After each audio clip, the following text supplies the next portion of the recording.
Hi குட்டீஸ், இன்னைக்கு ஒரு பசில் என்னன்னா, இந்த காயினை வந்து கையில் டச் பண்ணக்கூடாது. ஆனால் காயின் வந்து வெளியில் வரணும். ஐஸ்கிரீம் ஸ்டிக் வந்து ரெண்டு ஸ்டிக் மட்டும் மூவ் பண்ணிக்கலாம். கடைசியாக வந்து ஐஸ்கிரீம் ஸ்டிக் வந்து இதே ஷேப்பில் இருக்கணும். அந்த மாதிரி கொண்டு வாங்க பார்ப்போம். யாரை கரெக்டாக பண்ணுறீங்களோ அவங்களுக்கு அந்த 10 ரூபி காயின் வச்சுக்கலாம். ஓகே மம்மி, ட்ரை பண்ணுங்க.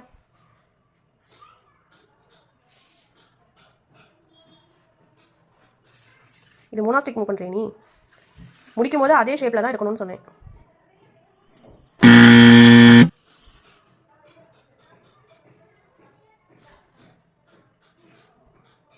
அதே ஷேப்பில் இல்லையே.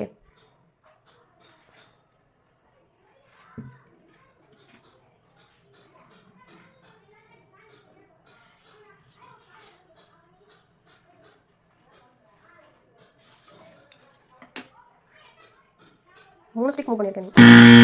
ட்ரை பண்ணு. Correct. Okay, super. இப்போ அதே ஷேப்லையும் வந்துருச்சா? அதே சமயம் காயினையும்